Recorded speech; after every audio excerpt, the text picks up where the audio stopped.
শাসক দলের একমাত্র এজেন্ডা হবে আক্রমণ করে বিরোধী কণ্ঠরোধ করা, এটাই প্রশ্ন। কারণ এর আগে গতকাল শুভেন্দু অধিকারী সরাসরি অভিযোগ করলেন যে বারুইপুরে যাওয়ার সময় তার উপর আক্রমণ হয়, এবং আজকে নিখিল রঞ্জন দে, বিধায়ক নিখিল রঞ্জন দে, তার গাড়ির ওপরেও হামলার অভিযোগ উঠল। সেই হামলার অভিযোগের পর নিখিল রঞ্জন দে বললেন, যেহেতু আমরা বিরোধী হয়ে হিন্দুত্বের কথা বলি, যেহেতু আমরা শাসক দলের মুখোশ খুলি, তাই আমাদের উপর হামলা হয়। দিনহাটাতে উদয়ন গুহর যে খাস তালুক, সেখানে আমাদের উপরে প্রাণঘাতী যে হামলা হয়েছে, তাতে করে পশ্চিমবঙ্গের শাসন ব্যবস্থা ভেঙে পড়েছে। এর চেয়ে বেশি কিছু বলার নেই। কারণ মাননীয় মুখ্যমন্ত্রী, তারা কোনো গণতন্ত্র মানে না, তারা শাসন ব্যবস্থা মানে না, তারা জুডিশিয়ারি মানে না, কোনো রকম কোনো কিছুকে তারা পরোয়া করে না।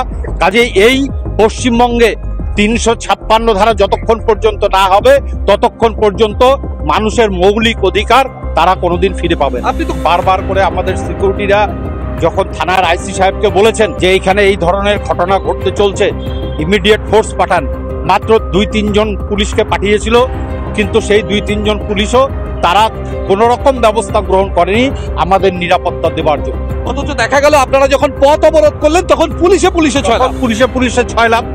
কারণ হচ্ছে মমতা বন্দ্যোপাধ্যায়ের পুলিশ তারা দলদাসে পরিণত হয়েছে।